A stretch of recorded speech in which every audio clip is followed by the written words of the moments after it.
many things, and he's a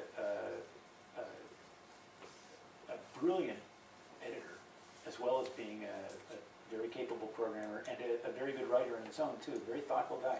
So I want to honor Brian, but a lot of the time when it's awful. It's like being well, it's a lot like being a tester when I'm talking about the quadrants, because I'm kind of saying that Brian's baby was ugly, but I don't want it to come out that way. But you know how it is as a tester sometimes when you're critiquing something. It's hard to be. Is it maybe a time thing, like Gorko suggested in the blog? Is that like the world has changed since? I think that's a big factor. It's context. If you came from a programming context. Yeah. Can you be louder? Yes. Oh yes. Okay. So the point that was raised here, because I got the microphone, was didn't Goiko say, "Hey, come on, it's all about timing, right?" That came out 10 years ago or so, and then Crispin Gregory's stuff came out 5 years ago, and yeah, that's true. That's fair. I would not have been able to give this talk 5 years ago because I wasn't myself straight about testing and checking. Right? Now we got lots more people who are on that bandwagon, who are joining along with the idea of this distinction between testing and checking, but that didn't exist in 2008. So we've all got better, and yes, to be really fair to those people, I wouldn't have been able to say this stuff 5 years ago either. So, and then you were about to say? Well, because his context was more programming and programming more on the testing, or perhaps the checking part. He was interested in programmer testing. Yeah. And I think that's another part of it. Yeah, that Brian, Brian is a programmer. His focus was on that level, that sort of domain of the testing issue. And it's really important. So, honor is due. I don't want to dishonor them. But Brian did this thing in his version of the quadrants where he talked about supporting programming versus critiquing the product. And then something interesting happened. When Janet and Lisa got hold of it, they turned it into supporting the team. Instead of critiquing the product and supporting programming, is critiquing product and supporting the team. And this was the thing that bugged me most about this, I have to say. That critiquing the product is supporting the team, damn it! Right? It's not necessarily the happiest thing we have to do, but this is a job we have to learn to do with respect and with honor, but critiquing the product is a valuable service that we provide to support the team.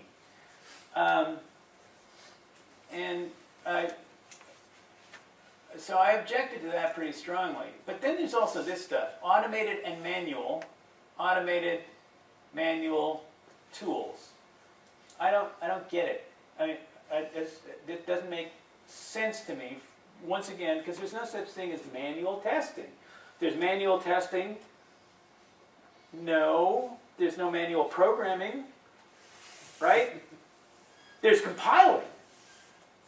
Compiling is a part of programming that wasn't automated before and is automated now. But just because we got compilers, we don't call that automated programming.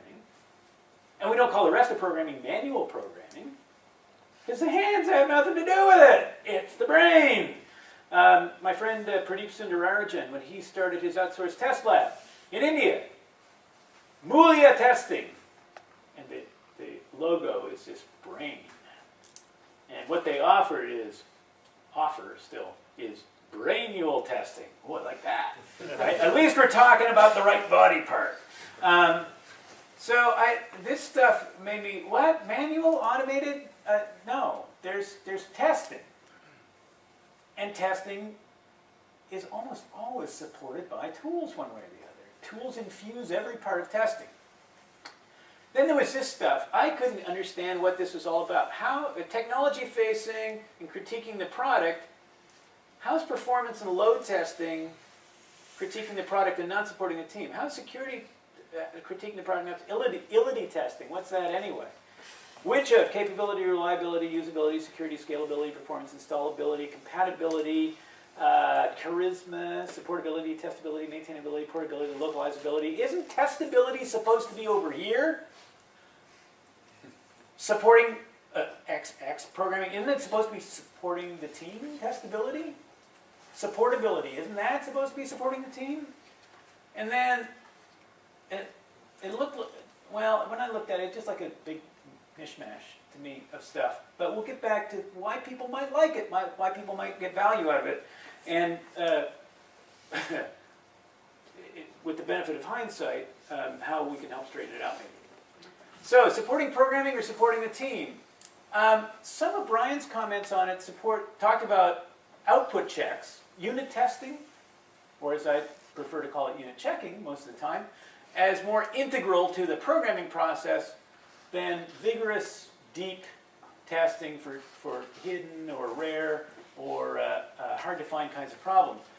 Maybe he was talking about lower critical distance. We'll get back to that. But wait a second. Let's connect it all up to what Agile values are all about. It's about Agile development. And then this business of not supporting the team or not the work of programming. Critique is the work of programming too. Critique is really important for programming. If you don't believe critique is important for programming, watch two programmers working together on the same piece of code. Oh my God! It's full of critique! Especially with the very best programmers. They're critiquing each other's stuff all the time because that's how we make it better. And that, polishing is an abrasive process, right? Sandpaper scrapes some stuff off to smooth things out. When you're tempering steel, you're whacking it with hammers all the time against an anvil. But ultimately, the finished product has nothing to fear from the hammer or the anvil. The finished product is made stronger by that. So it's all part of that. So critiquing the product is supporting the team. And all this business of whether testers write code or not, we can write code or not write code according to our specialties, according to our skills, according to our interests, according to what needs to be done on the project. So, I remember a discussion with Janet where she explicitly... yeah, this is going to be a good idea. I'll turn it on. There you go.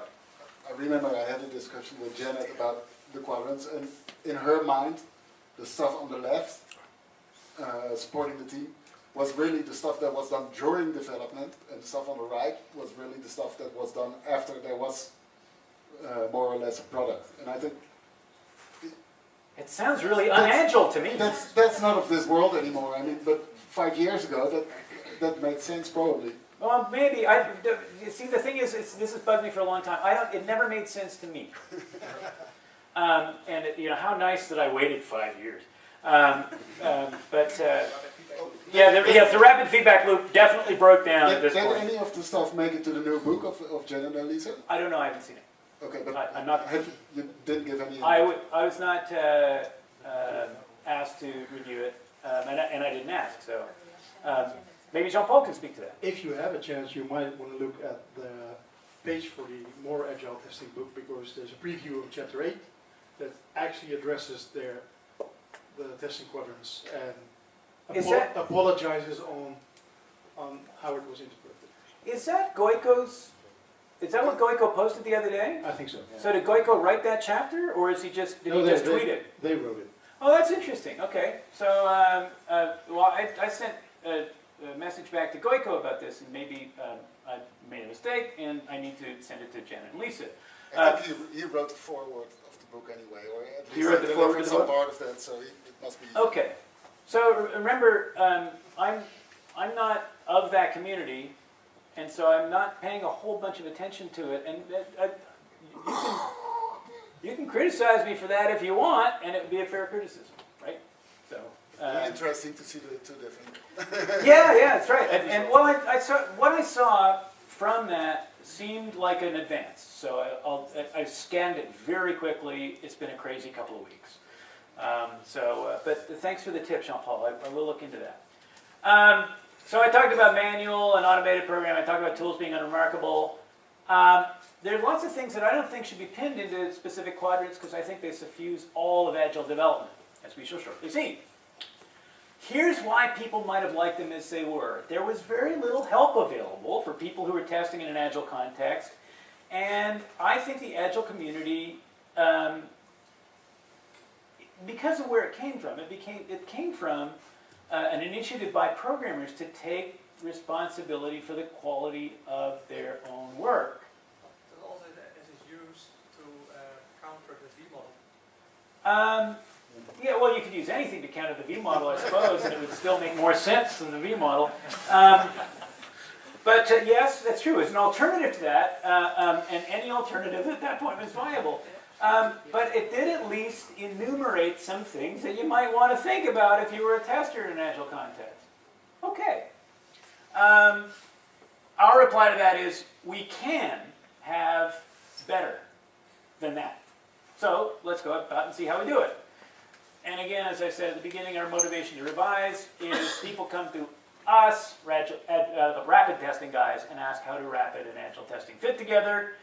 We've learned a lot, and here's some fixes that we offer. First of all, don't confuse testing and checking for reasons that I've outlined. Output checking is automatable. It is, by definition, in our namespace, something that can be done by algorithms and therefore can be done by computers. Checking lives inside of testing, just as compiling lives inside of programming, and this is our message on that on James's blog. You don't have to write it down. I'll put these slides up. And it's this, by no means is a testing checking thing for the Agile community. Mostly, this is for the traditionalist testers who are still trying to bang the rocks together, guys. This is something where we think it's supremely important for people to recognize the richness of what testing really can be and the diversity that's necessary for it, the wide variety of models, and not just simply banging on keys to see if a product produces some expected result. In fact, the next thing on my hit list is the idea of actual versus expected results. Who cares about the expectation? What we should be caring about is the desire. I tell this story in class a lot. Bought a computer for my kids a few years ago. The only computers available at the time had Windows Vista on them. I thought, well, it builds character, right, to use Vista. I suffered to learn computing. Now it's going to be your turn, kids. I expected Vista to suck. It sucked. Met my expectations, but it still sucked. Meanwhile, this thing here didn't meet my expectations because I had a Sony Ericsson smartphone. I didn't expect a phone like this. It exceeded my expectations. So as a tester, I'm asking all the time, well, what do my expectations have to do with it? Actually, what people are talking about with actual and expected results is the actual result, and I think we need an oracle to explain why something is a problem. Why is it a problem? And I think that's much richer than the whole actual expected results thing, which I think is kind of formulaic, in which people use out of habit without really thinking deeply about what we want and whether we're okay with this or whether there's a problem here. The big question of testing is there a problem here? That's where the consumer guys are working on the automated checks part. Yeah, well, now we can talk about the desire, right? As one thing about that, again, I don't like silly formulas, but one thing about I want so that I can well, I want so that I can is a worthy consideration. It's a worthy thought. I just hate it to be turned into a stamp, you know, or a template like that.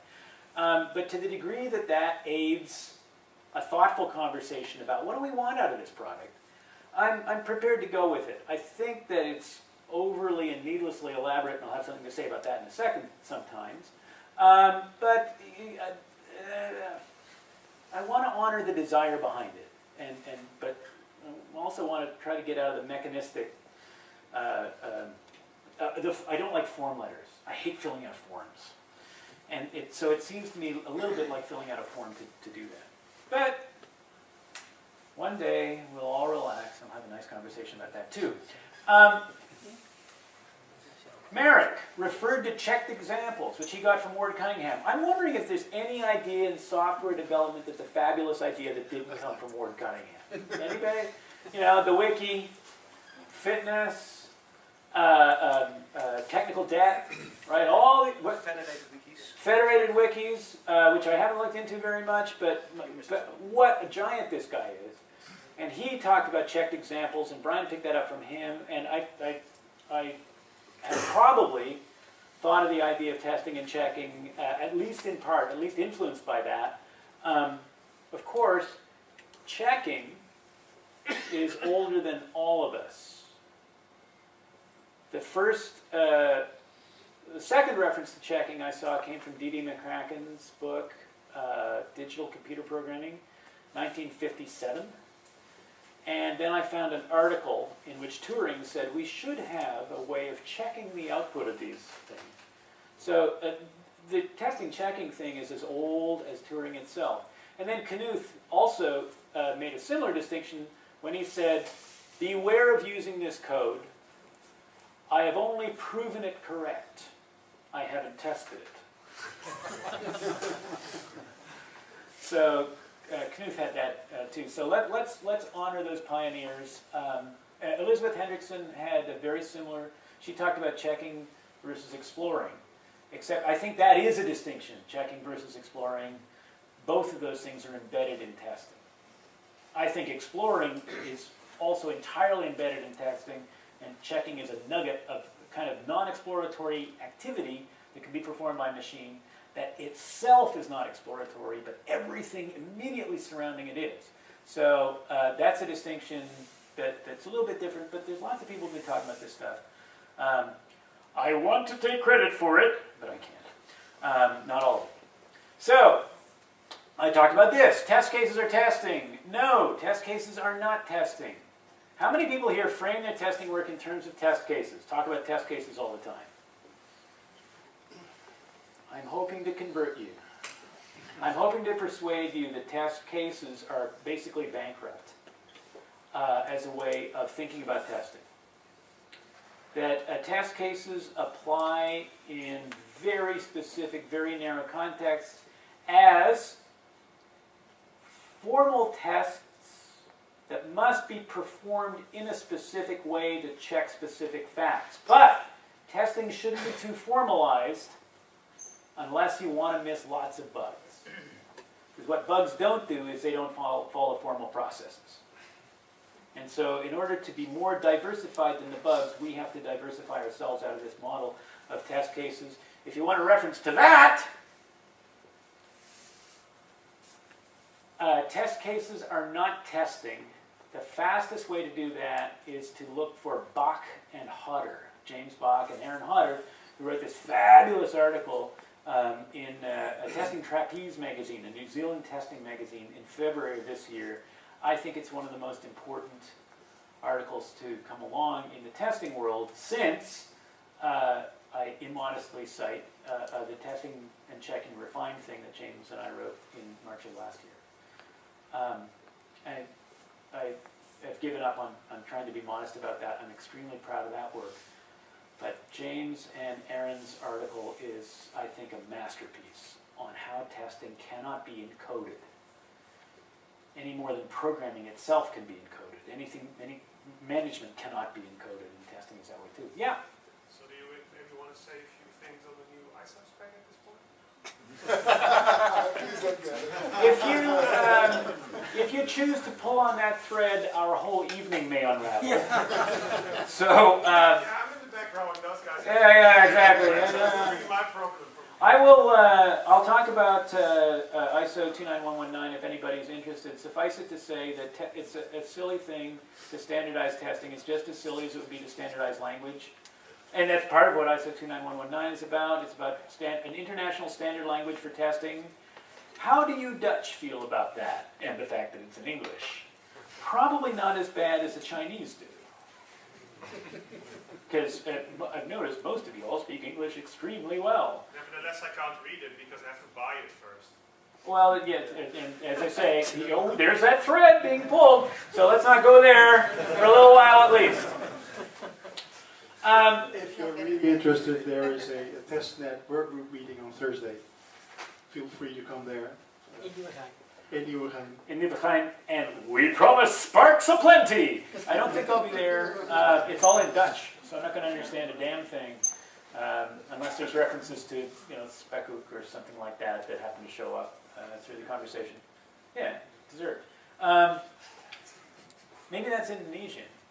It's Indonesian, yeah, but it's spelled in a Dutch way. Come on. And you can only get Indonesian food in the Netherlands, so far as I can tell. It's really hard to find elsewhere. It's one of the reasons I love coming here. And Indonesia, right? There's Indonesia too. They have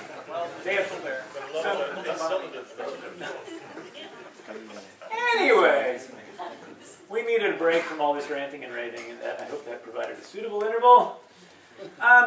Listen, I don't care if business people can read the tests any more than business people can read the code. In fact, I care even less about business people reading the test because the test can't be read. I've just tried to make the point that tests can't be written.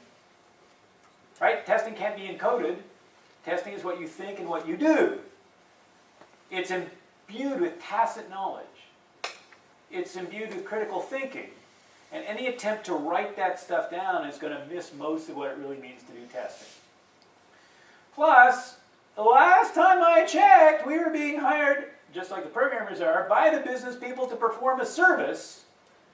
And I'm not sure how important it is for them to read our artifacts anyway, other than our reports, right? Other than the service we're offering them, which is to let them know about important problems in the product. If they are participating in the design of the product, then let's talk about examples, but not as, the examples aren't tests. There's a different word for test and example because they're different things. An example is an example, and a test is a performance. Right? An example helps to clarify or refine a requirement. That's not what a test is. You could say that a check, or in Ward Cunningham's terms, checked examples, or checkable examples. That's kind of interesting. I like that. But let's not call examples tests. That's doing violence to language, so far as I'm concerned. Besides, if you're trying to talk about testing or any aspect of Agile development by putting the document at the center, you're probably doing it wrong. Agile is not something that you do anyway. Agile is something that you be. Agile is something that we are. It's an adjective. It's not Agile is not a verb, right? Agile is not. Agile is an adjective. It's not an adverb. Facing. Beside the point. The business wants us to produce stuff of value efficiently, and it needs to learn what it values rather than specifying at the beginning of the project what we want, as I said before, at the exact time when we know less about it than we'll ever know. So we don't want that. Technology facing basically means doing stuff that assists with technology in one particularly important way for Agile, which is being able to respond quickly to a turbulent, changing, and volatile situation where things can, all of a sudden the business can change its mind about what it wants. We want to be able to respond to that. So, here we go. Let's look at what Agile is really all about, which is refocusing on value and reducing the cost of change. How do we do Agile development? We discover something that's worth building. We build a bit of it with change in mind. We build it with change in mind. And as we're building it, and when we've built it, we study what we've built. Such that after we've studied what we've built, or as we're studying what we've built, we discover something more worth building. And we go around and around that loop until somewhere in there, And that loop, by the way, it's not a direct loop, it's turbulent. There's lots of little loops and backwards and necessary things. We'll see a slide about that in a bit. At some point, we might decide, right now, for now, there's nothing more worth building. And we move on to building something else, because that's what we do. We build stuff. Any reason you choose to use the word study instead of test? Test was everything. Because we're talking about a whole ecosystem in which we're describing all of testing and all of development at the same time. Study. Remember, testing also involves study, right? That's part of the process. Of the notion of building something is we study it, and part of the study involves experimentation, and part of the study involves theorizing. Part of the study involves thought experiments. So we chose study as being a more flexible kind of word than test in this context because of the baggage that comes with the concept of testing. It's the namespace.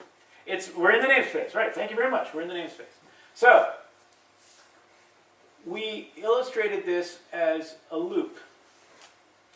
But, within each loop, there are little loops of discovering something we're building and building some of it and building a change of mind, studying what we've built. And within building some of it, we're also discovering what we're building, and we're building it with change in mind, and we're studying what we built. And as we build it with change in mind, we're also discovering something we're building some of it, studying what we built. And as we study what we built, we built it, we study it, and rebuild it a little bit with change in mind because we want to try to discover something worth building. And as we're doing that, all this tangled ball of string that has this. It's like a hurricane. There's a big circle and a big loop, and then if you look at it a little bit more closely, there's little loops, and if you look at those little loops more closely, there's little loops within. The whole thing is like a fractal. So we wanted to put some specific things on the list. So this is one of those including but not limited to kinds of lists of what it means to do Agile development. It means building frequently. It means building stuff often, rapidly, quickly, so that we can study it more quickly, and we can build it with change in mind, and it means collaborating across roles. It doesn't mean abandoning roles. I think the idea of, we don't like to have any testers here. Well, okay, you don't like it, then you better have somebody in the tester role, for reasons which we'll get to soon. We believe in the craftsmanship movement, too. We love that. We love the idea of people involved in software development being skilled craftsmen right across the board, skilled craftspeople. Designers, architects, database administrators, operations people. We believe that all of those are skilled crafts. There's no formula for doing them. They change according to context. They happen in small communities just like crafts do. We don't want to get too formal, too early especially. We don't want excessive or premature formalization because that leads to rigidity and not fragility. Unless we're going to bend, we're going to break. So let's not be too formal. We want to apply appropriate heuristics, which means that we have to use fallible methods of solving problems.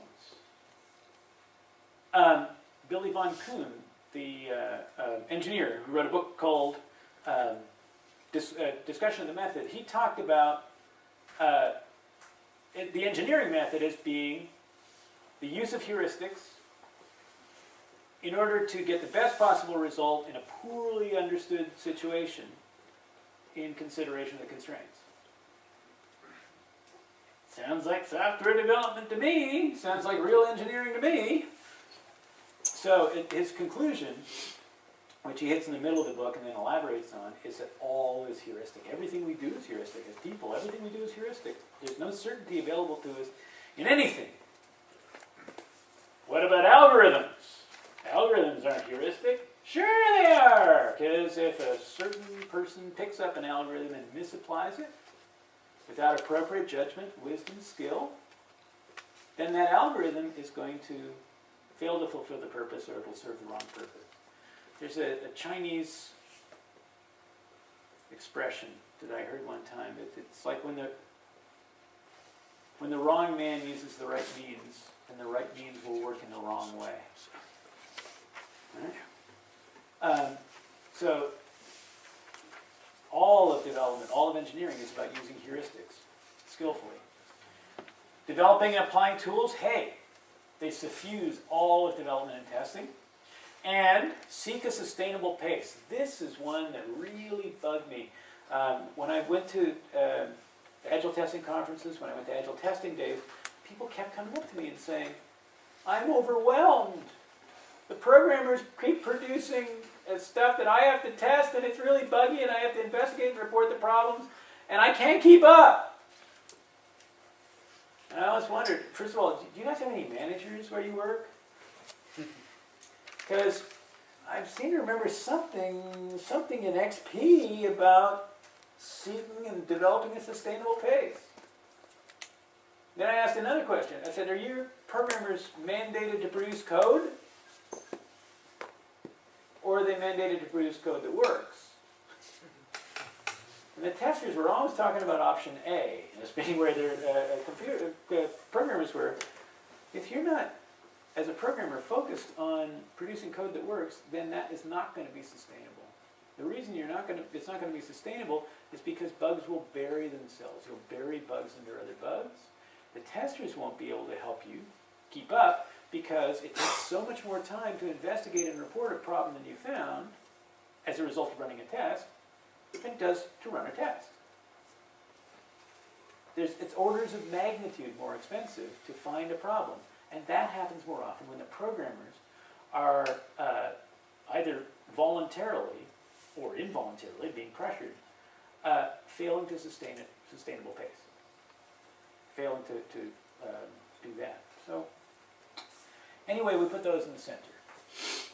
And we made it cloudy. My wife, who helped quite a bit with the design of some of these graphics, objects to this because she says, why don't you just make it a dotted line? The reason we wanted to make it a cloud was to say that, first of all, there's no one guaranteed formal way of doing this stuff. And there's stuff that might leak into and leak out of stuff. So I think of it as a cloud. Over her objections. Sometimes developers don't accept the ideas that testers propose, but this is a cloud of stuff that includes these things but is not limited to them. If we want to do these things, these tasks, it occurred to us that we needed things to help us enable those tasks, and we summarized that by saying this. We wanted to enable those tasks, and so what did we come up with? Well, we came up with the idea, and this is so cool, when we worked through this, how do we phrase this? We wanted to put things in the corners, just like in the old quadrants, but we wanted them to be things that we do. So then we wondered, well, why do we want to put things in the corner? And we had this idea that kind of unlocked what we wanted to do. We wanted to say, as we do this, we do that so that we can do the next thing. And as we do that, we do this so that we can do the next thing. What are those things? We discover something worth building. As we do that, we develop the design so that we can build some of it. And as we do that, we build it cleanly and simply so that we can build it with change in mind. As we do that, we foster testability so that we can more easily study what we built. And we got really stuck on this one. Holy cow. That took us a couple of hours. It was really frustrating because we wanted to put something in there. We couldn't figure out exactly how to say it. We knew it had to do something to do with experimentation. It had to do with the deep stuff that testers really do, the testerly stuff that testers do. And we got stuck. And then we got out the thesauruses. And we started looking at that. That's a trick I use. James says, that never works. Why are you taking up the thesaurus again? That never works. And he's right. It never works because I never find the word in there that I want, except it leads me to the word that I want. And we came up with variation and you know what? We should test. That's it. We should test adaptably. Adaptably. Wait a minute. Adaptability. Where have I heard about adaptability? I remember this passage from Jerry Weinberg. 1961, Computing Programming Fundamentals by Weinberg and Leeds, and there's this wonderful paragraph about this story of a programmer who keeps thinking he's found the last bug in the program, and it keeps coming back to him, and he keeps realizing that he hasn't found the last bug. And Jerry writes a summary of this, and it's one of the most beautiful pieces of writing, I think, in all of software development, in which he says that we keep hearing these stories over and over again, and we keep failing to learn from them. And he says, experience keeps a dear school, as Benjamin Franklin said, but fools will learn in no other. An expensive school is what Franklin meant. And then he said, one of the things that we must understand is that the sheer number of tests performed is of itself of no particular interest. Too often, what these tests do, he says, is to show how good the computer is at doing the same thing with different numbers. And so, if we want to test really well, he says, we must show that each test does some work not done by other tests. Because in software development, the real challenge is not to prove reliability, which we're fooled, you see, by our experiences with humans, because in repeated tasks, humans are highly variable. Yeah, we're fooled by our experience there. We think that if we want to test people, we try to see if they can do the same thing reliably. But for computers, that's relatively easy, because there's a program that tells them what to do. And the hardware, especially these days, has become incredibly reliable. In the old days, bulbs, vacuum tubes, what do you call them over here, valves, used to blow out all the time. And so you would have to perform a test suite just to make sure the machinery is working, run your program, and then perform the test suite again to make sure the machinery is still working. But the suite of tests that we developed, he said, only show that the computer is good at doing the same thing with different numbers. He says the real problem with computers is to prove adaptability. He says something which is not trivial in human affairs either. But the real job, he was saying, I believe, was to show that we have to find out if the computer is capable of dealing with whatever we throw at it in some kind of appropriate way. And he says to do this well, we must develop a suspicious nature and a lively imagination. And as I recognized, adaptability, right? We have to be adaptable. We have to develop a suspicious nature and a lively imagination. We have to experiment suspiciously and imaginatively. Yes, we had the fourth corner of the quadrant. Victory was declared over yet another of about 18 coffees that day at a conditorry in Stockholm. So, testing in an agile context means testing that is focused in ways that were not so focused previously, prior to Agile, in developing the vision up for an understanding of the product, and in testing that helps to refine the design, and in preparing for future testing that not only helps testing, but also development itself go more quickly, and testing for subtle, or rare, or deep, or completely unanticipated problems that are not necessarily evident from all the other stuff that we've been doing all the way around the rest of the circle. Lots and lots of stuff, and you'll notice ... at the end. Experimentation, investigation, exploratory scenarios, high volume, long sequence, tool-assisted testing. All this stuff that is really about testing a product deeply, imaginatively, suspiciously. So, there we go. There are the summaries of each one of these quadrants. Developing the design. What does that mean? Exploring definitions of done. That's one of the things that Agilists are really on about. And I wonder, wait a second, we got that wrong. I think it's backwards. What we should be exploring is definitions of we might be done. Because really, any criteria we come up with for done can be undermined by any surprise that makes us say, oh my God, we're not done. And we didn't even think of that before. Like, for example, a game I like to play sometimes is the beer game. Yeah, I love the beer game, for reasons which should become obvious. We go to a pub. We go to a pub. What's your favorite beer? Paulaner Hefeweizen. Paulaner Hefeweizen. Let's go for that. Wheat beer. All right, we order one from the waitress, and she brings it to us. Is it good? Are we okay? Well, that's only one for two of us. Oh, you know what? Let's double up. I'll order one for you too. She brings us two. Everything okay? Probably. For some time. For the moment, it's, Well, it's enough for an experiment. the bottle is empty. I mean, it comes in a bottle labeled Paulaner Hefeweizen, but it's empty. It's a short experiment. You know what? It seemed like you didn't expect that. That seemed like a surprise to you. Yes. All right, so let's try it again. She brings back two bottles that are labeled Hefeweizen, but they're full. Everything okay? Temperature. They're a bit warm.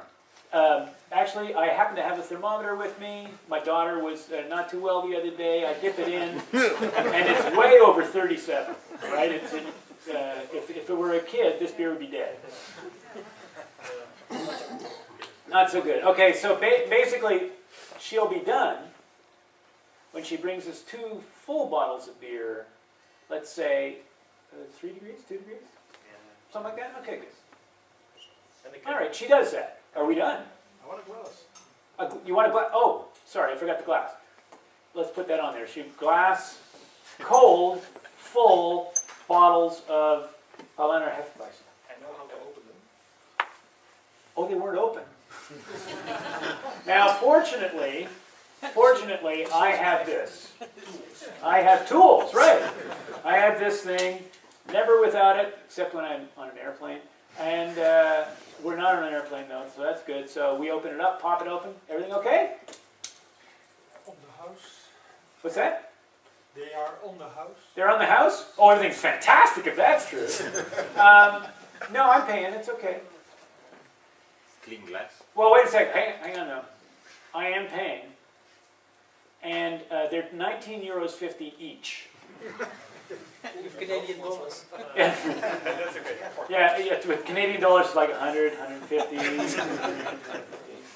We're not in an airport. Everything's okay. So everything all right?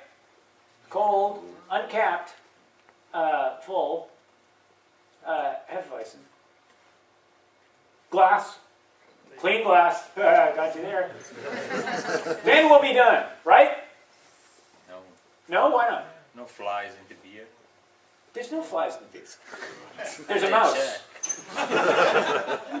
You see, okay, the point is we can play this game all day, but here's the thing about software. Software always has a capacity to surprise us by something that we did not expect. And here's how bad the expectation problem gets. One bit the wrong way makes the difference between landing your space probe nicely on the surface of Mars or your space probe trying to land about 150 kilometers interior to the surface of Mars. That's the difference that one bit can make. Software, says Jerry Weinberg, is the most complex thing we've ever tried to create as humans. I think that's true, because even in a bridge, you can get a bit wrong here and there, and the bridge still stays up. In a human body, there's tons and tons of redundancy, and the human body survives all kinds of bad bits in it, right? Telomeres have stuff, bad biology, and we get cancer, or we age. But the human body still can take an awful lot of one-bit problems and survive. But software, one bit can screw the pooch completely. So, definitions of done, I think we should consider not done. And there's a not done, there's a really simple not done test that my good friend and colleague, Larry Mayer, the director of development at Quadrants, principal developer of Testability, for all those of you who have gray in the beard, and who still, after all these better and better versions of Windows, still miss Testability. Larry had a wonderful heuristic for defining Showstopper. Showstopper! Now, anything that makes more sense to fix than to ship. And you never know when you're going to see one of those. You never know when one of those is going to appear. So, for all the work we do on definition of done, there's another part of it that's really painful, and that is that done is always done to some person. Done is relative to some person, some purpose at some time. The programmer thinks he is done, but the tester shows that the programmer is not done. The tester and the programmer go to that sprint demo at the end of the sprint, and the product owner says, yeah, but I don't like it. I mean, I said a couple of weeks ago that done meant this, but now that I see it, I don't like it. Not done. The product owner should be involved with the team. Bad product owner should be involved with the team, but you know what? You can see something at noon on Friday and not like it by noon on, or by closing time on Friday. That's not bad. That's naive. It's innocent. It is. It might be incompetent. It's true. But it's human. That's the thing. It's deeply human for us not to know every damn thing before it happens. And so I don't like to think bad product owner in that circumstance. I like to think, hey, anything's capable of surprising. Just that the product owner was only in the beginning, then leaves for 2 weeks, and then sees the product for the first time. Maybe in that case, sure. I mean, there's people who do their jobs badly. There is incompetence. There's no question about that. That's not called product owner. No. Oh, but that, well, you could say, well, you could also say no true product owner would ever do that. But that's the no true Scotsman argument, right? All you have to do is say, well, that's not really a product owner if it does that. Well, it's not product owner if he or she goes on holiday. That happens. If she or she gets sick. If he or she gets, God forbid, busy.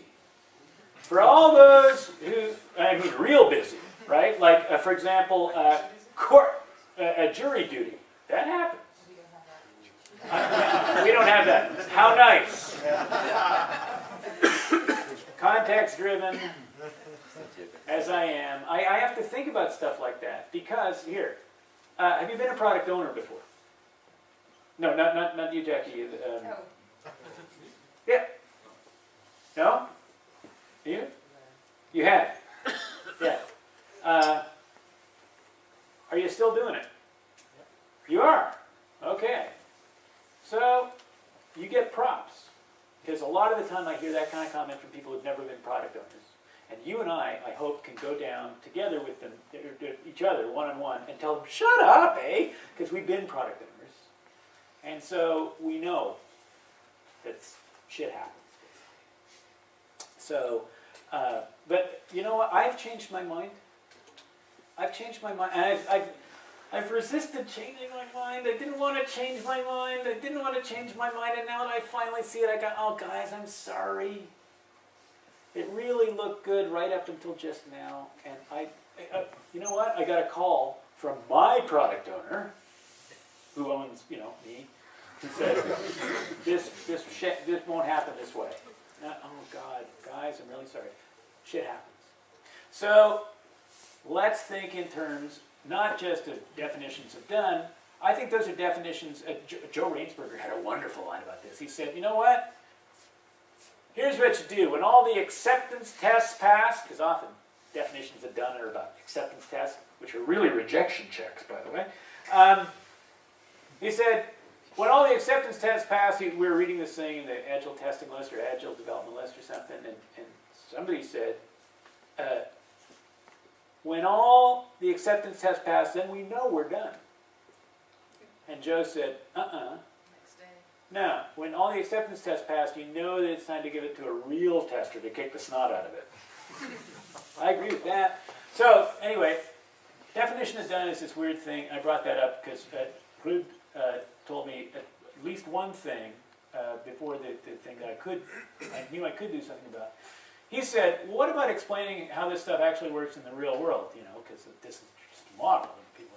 So that was my poster child for the fact that every one of the next 24 things that are going to be on this list, because there's 6 of them on each one, all of them are suffused with stuff like that. And we make a big mistake when we trust the model to represent reality without thinking about how complex and how messy and how human it is. So, engaging with diverse users. Specifying the product with rich examples. Reviewing reports in the field. Exploring design trade-offs. Refining user stories. We put all those things in, again, as an example of including but not limited to. So let's plug that into the corner here. There's a pattern that you're going to see, and that is in a sort of tease of the V model. One of the things that we do is when we go across this axis, these things look a little bit like these things. They're kind of reflections of those things. And we'll talk about why that's important later on. Building cleanly and simply. This is stuff that happens in builder land, in programmer land, in the programmer's mindset. We'll get back to the idea of the programmer's mindset in a few minutes, but it's an important distinction to make, I think. Automating low-level checks. That's a way of helping to build cleanly and simply. Establishing a shared coding style. Reviewing each other's code, partnering, pairing. Building the product frequently. Refactoring for maintainability. Investigating and fixing bugs as we go, so that, right, as we do so, we build cleanly and simply so that we can build with change in mind. And if we refactor for maintainability, that's an aspect of building cleanly and simply that enables us to build a change in mind. Preparation for a test process that allows development to go quickly. Building test infrastructure, setting up the test lab and the tools. Making the product easy to test. Identifying and exploring product risk. Minimizing, not just identifying it, that's something that could easily go up into the opposite corner, right, as we develop the design. But now we get to find out stuff about it that we didn't know before we built some of it and built it cleanly and simply.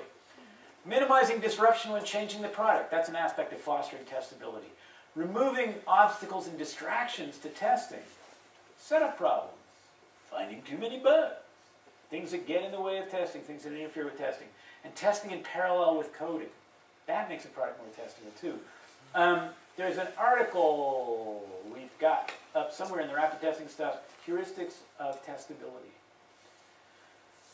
5 different aspects of testability. One of the things that makes for a more testable product is developing me, the tester. Why? Because testability is a relationship. If I'm a more sophisticated tester, I can test a more complex product. Of course, if the product is intrinsically more testable, if we put stuff into the product to make it more testable, that's better for us too. It allows us to go faster.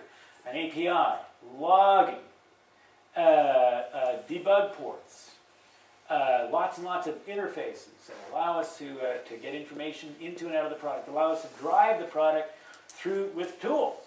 Really helpful. Allow us to monitor the state of the product. Oh, that's great. So we plug that in here, and look at what we got here. We got removing obstacles and distractions. Maintainability can be a distraction. Minimizing disruption when changing the product, and we build the product frequently. Identifying the code. Establishing a shared coding style, making the product easy to test. So there's these little things that kind of echo the other side, just a little bit. Just a little bit. Experimenting and imaginatively suspiciously. This is my territory. This is where I like to go as the tester. I like to assess whether we're done, and the way I do that is to find anything I can that might suggest that we're not done. Any problem that threatens the value of the product. That's what I want to find. I want to find anything that threatens the value of the product, or the value of my testing, or the value of the business, or the value of the project. The reason that those 3 things, the last 3 things are interesting, what we call in rapid testing namespace issues, is that anything that slows down testing or makes it harder, anything that threatens the value of my testing, has a chance of allowing a bug to hide longer and deeper. Issues, things that make testing harder or slower, are the floorboards under which bugs build their nests. Right? I want to model the product in lots and lots of different ways. I want to think of it, all of its elements. I want to think about its structure, the functions and features in it. I want to think about the data that gets processed by those functions and features. I want to think about all the different interfaces that there are to get data into and out of the product, how people are going to apprehend it through the user interface, how developers are going to use it through the APIs and the things that we publish to the external world. I want to think in terms of the command line interface. Is there one? That's kind of cool, because sometimes I can do quick tasks with that. I want to think about the file system interface, the operating system interface, the network interface, all those different ways of getting stuff into and out of the product. I want to model the product in terms of its relationship to platforms. And the product itself might be a platform for other stuff too. I want to think about all the operations that people perform with the product.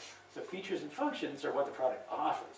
Operations are how people pick up those offers, how people react and respond to those offers. The circumstances in which the product is used. I want to think about the product's interaction with time and time's interaction with it. I want to think about lots of diversified quality criteria. And I want to think about lots of different test techniques that I can use too. So I want to develop all these things. I want to test and check against risks. I want to find and investigate mysteries. Things that people haven't understood, puzzles and problems. And of course, I want to investigate and report on the problems that I find. That's what happens up in the tester mindset, the tester side of things. Now, there's some interesting dynamics here that are worth talking about, and we built these into our vision of the quadrants. First of all, it's not linear. There's a cyclic tendency to this stuff, but it's fractal. Things overlap and combine, and they go backwards a little bit. There's epicycles, and sometimes we go directly from one thing to the next. So it's kind of like stirring a cup of coffee instead of being tied to the hands of a clock. Right? We don't just go round and round and round. We spin and we swirl, and it's turbulent. And it's normal for development to be like that, because you can't schedule discovery and you can't schedule invention. Not when it's radical and new. You can schedule building of things that you have discovered already, or that you believe you've discovered. But it's always going to be fallible, because you can't schedule discovery of problems in that building. With ordinary, what they call in physics, medium-sized dry goods, that's a lot easier than it is with software. So, whatever you call it, these things are cyclic, whether they're stories or epics or sprints or iterations or entire projects, they all have this nature to them and they all spin around. What we want to focus on up and down, that up and down dimension, we want to produce the high value of the product at low cost. These are quotes from somewhere. I've committed a cardinal sin. I've omitted reference